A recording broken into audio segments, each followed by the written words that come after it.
Hi, ಎಲ್ಲರೂ ಹೇಗಿದ್ದೀರಾ? ಚೆನ್ನಾಗಿದ್ದೀರಾ ಅಂತ ಭಾವಿಸ್ತಿದ್ದೀನಿ. Welcome back my channel. ಇದು ನನ್ನ ಟ್ರಾವೆಲ್ ಬ್ಲಾಗ್ ಅಂತ ಹೇಳ್ಬೋದು, ಫಸ್ಟ್ನೇ ಬ್ಲಾಗು. ನಾವು ಮಂತ್ರಾಲಯಕ್ಕೆ ಹೋಗ್ತಿದ್ದೀವಿ. ಆ್ಯಕ್ಚುಲಿ ಮಂತ್ರಾಲಯಕ್ಕೆ ಹೋದಾಗ ಹೇಗಿರುತ್ತೆ ಅನುಭವ ಅಂತ ಶೇರ್ ಮಾಡ್ಕೊಳ್ಳೋಣ ಅಂತ ನಾನು ಈ ವಿಡಿಯೋ ಮಾಡಿದ್ದೀನಿ. ಹೇಗೆ ಬಂದಿದೆ ಏನೋ ಗೊತ್ತಿಲ್ಲ, ಏನಾದರೂ ತಪ್ಪಿದರೆ ಮಧ್ಯದಲ್ಲಿ ಕ್ಷಮೆ ಇರಲಿ. ನಾವು ಬೆಳಿಗ್ಗೆ 11:15 ಹೊರಟು ಮಧ್ಯಾಹ್ನ ಅಲ್ಲೇ ಏರ್ಪೋರ್ಟ್ ರೋಡಲ್ಲಿ ಊಟ ಮುಗಿಸಿ ಸಂಜೆ ಅಷ್ಟರಲ್ಲಿ ನಾವು ಮಂತ್ರಾಲಯ ತಲುಪಿದ್ವಿ. ಸಂಜೆ ಆಗ್ತಿದೆ, ಬಟ್ ಇನ್ನೂ ತಲುಪಿಲ್ಲ. ಒಂದು 7:30 ಹಂಗೆ ತಲುಪ್ತೀವಿ. ಅಲ್ಲಿಗೆ ರೂಮಿಗೆ ಹೋಗಿ ಫ್ರೆಶ್ ಅಪ್ ಆಗಿ ನೈಟು ಒಂದ್ಸರಿ ದರ್ಶನ ಪಡೆಯೋಣ ಅಂತ ಮಂತ್ರಾಲಯಕ್ಕೆ ಬಂದ್ವಿ. ಏನಂದರೆ 9 o'clockಗೆ ಕ್ಲೋಸ್ ಆಗುತ್ತೆ ಟೈಮಿಂಗ್ಸು, ದರ್ಶನ ಟೈಮಿಂಗ್ಸು. ಹಾಗಾಗಿ ಅಷ್ಟರಲ್ಲಿ ಒಂದ್ಸರಿ ದರ್ಶನ ಮಾಡ್ಕೊಳ್ಳೋಣ ನೈಟ್ ಒಂದ್ಸರಿ ಅಂತ ಹೇಳಿ ಬಂದ್ವಿ. ಇಲ್ಲಿ ತುಂಬ ಜನ ಇದ್ದರು, ಬಟ್ ಎಷ್ಟೇ ಜನ ಇದ್ದರು, ಎಷ್ಟೇ ರಶ್ ಇದ್ದರು, ನಿಮಗೆ 5 ನಿಮಿಷದಿಂದ 10 ನಿಮಿಷದೊಳಗಡೆ ದರ್ಶನ ಮುಗ್ದೋಗುತ್ತೆ. ನೀವು ಕ್ಯೂವಲ್ಲಿ ನಿಂತ್ಕೊಂಡ್ವಿ, ರಶ್ ಜಾಸ್ತಿ ಇದ್ದರು, ಸಾಕಾಯಿತು ಅನ್ನೋ ಥರ ಫೀಲೇ ಬರಲ್ಲ ನಿಮಗೆ. ಅಷ್ಟು ಬೇಗ ದರ್ಶನ ಆಗುತ್ತೆ. ಹಂಗೆ ಅಷ್ಟು ನೀವು ಕಣ್ಣು ತುಂಬ್ಕೋಬೋದು, ಆ ರೇಂಜಿಗೆ ನಿಮಗೆ ರಾಯರ ಅನುಗ್ರಹ ಸಿಗುತ್ತೆ ಅಂತ ಹೇಳ್ಬೋದು.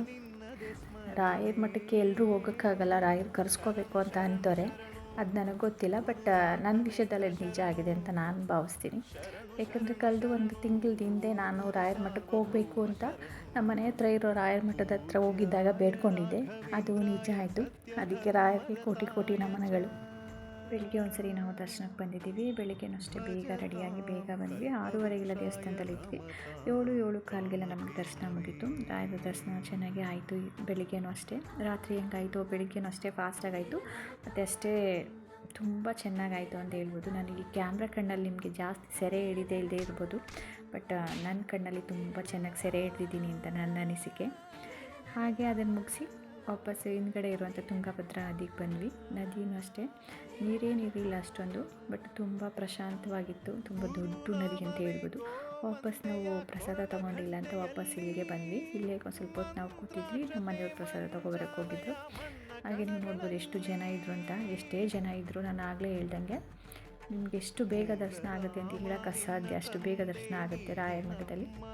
ಹಾಗೆ ನಾನು ಒಂದು ಪ್ರವಚನದಲ್ಲಿ ಕೇಳಿದ್ದೆ, ಏನಂದರೆ ನಾವು ರಾಯರಿಗೆ ಏನೇ ಹೇಳಬೇಕು ಅಂದರೆ ಅವ್ರ ಶಿಷ್ಯರಾದರಂಥ ವಾದ್ಯೇಂದ್ರ ತೀರ್ಥಂಕರಿಗೆ ಹೇಳ್ಬೇಕಂತೆ. ನಮ್ಮ ಎಲ್ಲ ಬೇಡಿಕೆಯನ್ನು ವಾದ್ಯೇಂದ್ರ ತೀರ್ಥಂಕರಿಗೆ ಹೇಳಿ ಇದನ್ನು ರಾಯರಿಗೆ ತಲುಪಿಸಿ ಅಂತ ಹೇಳಿದ್ರೆ ಅವರು ರಾಯರಿಗೆ ತಲುಪಿಸ್ತಾರಂತೆ. ಆ ಮುಖಾಂತರ ನಮಗೆ ರಾಯರ ಆಶೀರ್ವಾದ ಮಾಡ್ತಾರೆ ಅನ್ನೋ ನನ್ನ ನಂಬಿಕೆ. ಅದು ನಿಜ ಆಗಿದೆ ಅಂತ ನಾನು ಹೇಳೋಕ್ಕೆ ಇಷ್ಟಪಡ್ತೀನಿ. ಇದನ್ನು ಮುಗಿಸಿ ನಾವು ನೆಕ್ಸ್ಟು ಪಂಚಮುಖಿ ಆಂಜನೇಯ ದೇವಸ್ಥಾನಕ್ಕೆ ಹೋಗ್ತಿದ್ದೀವಿ. ಇದೇನೆಂದರೆ ಈ ಕಡೆ ರಾಯರ ಮಠ ಆದರೆ ಆಪೋಸಿಟ್ಟು ಆ ದೇವಸ್ಥಾನಗಳು ಸಿಗುತ್ತೆ. ಹಾಗಾಗಿ ಈ ಬ್ರಿಡ್ಜ್ನ ಕಟ್ಟಿದ್ದಾರೆ. ಇದ್ರ ಮುಖಾಂತರ ನಾವು ಅಲ್ಲಿಗೆ ಹೋಗ್ತೀವಿ. ಇವಾಗ ನಾವು ಪಂಚಮುಖಿ ಆಂಜನೇಯ ದೇವಸ್ಥಾನಕ್ಕೆ ಬಂದಿದ್ದೀವಿ. ಇಲ್ಲೆಲ್ಲ ಅಷ್ಟು ಕ್ಯಾಮ್ರಾ ಅಲೋ ಇರಲಿಲ್ಲ, ಹಾಗಾಗಿ ನಾನು ಜಾಸ್ತಿ ತೆಗಿಯೋಕ್ಕೆ ಹೋಗಿಲ್ಲ. ಎಷ್ಟು ಆಗುತ್ತೋ ಅಷ್ಟು ಮಾತ್ರ ತೆಗ್ದಿದ್ದೀನಿ. ಈ ಕಲ್ಲೇನೋ ಹಾಸಿಗೆ ಮತ್ತು ದಿಂಬಂತೆ, ಹಾಗಾಗಿ ಅಂತ ಅಲ್ಲಿ ಬರೆದಿದ್ರು. ಇದು ಪಂಚಮುಖಿ ಆಂಜನೇಯ ಮುಗಿಸಿ ಅದ್ರ ಹಿಂದೆಯೇ ಸ್ವಲ್ಪ ದೂರ ಒಂದು 5 ನಿಮಿಷ ನಡ್ಕೊಂಡು ಹೋದರೆ ಅಲ್ಲಿ ಲಕ್ಷ್ಮೀ ದೇವಸ್ಥಾನ ಸಿಗುತ್ತೆ. ಅದು ರಾಯರ ಮನೆ ದೇವರಂತೆ ಲಕ್ಷ್ಮೀ ದೇವಸ್ಥಾನ.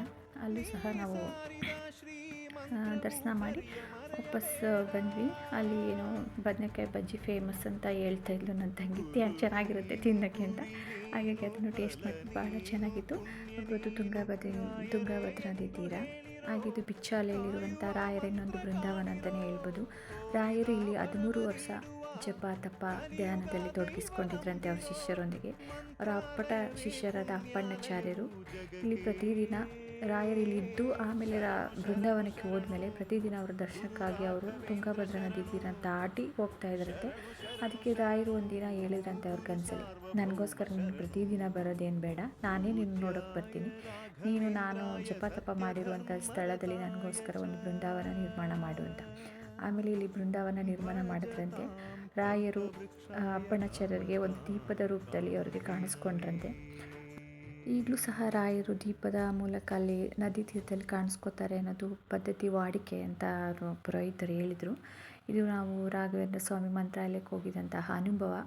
ನಮಗೆ ತುಂಬ ಖುಷಿಯಾಯಿತು. ರಾಯರ ದರ್ಶನ, ಬಿಚ್ಚೋಲೆಗೆ ಬಂದಿತ್ತು, ಪಂಚಮುಖಿ ಆಂಜನೇಯ ಸ್ವಾಮಿ, ಹಾಗೆ ಲಕ್ಷ್ಮೀ ದೇವಸ್ಥಾನಕ್ಕೆ ಹೋಗಿತ್ತು. ಎಲ್ಲ ತುಂಬ ಖುಷಿಯಾಯಿತು. ರಾಯರನ್ನ ಕಣ್ಣು ತುಂಬ ಮನಸ್ಸು ತುಂಬ ತುಂಬ್ಕೊಂಡು ಬಂದು ಅಂತ ಹೇಳೋಕ್ಕೆ ತುಂಬ ಇಷ್ಟಪಡ್ತೀನಿ. ಮತ್ತು ನಾವು ವಾಪಸ್ಸು ಮಧ್ಯಾಹ್ನ 2:30 ಹಂಗೆ ಹೊರಟ್ವಿ. ಮನೆಗೆ ಬರೋಷ್ಟರಲ್ಲಿ ಒಂದು 10:30-11 ಗಂಟೆ ಆಗಿತ್ತು. ಇದು ನನ್ನ ಟ್ರಾವೆಲ್ ಬ್ಲಾಗ್ ಅಂತ ಹೇಳ್ಬೋದು. Thank you so much for watching.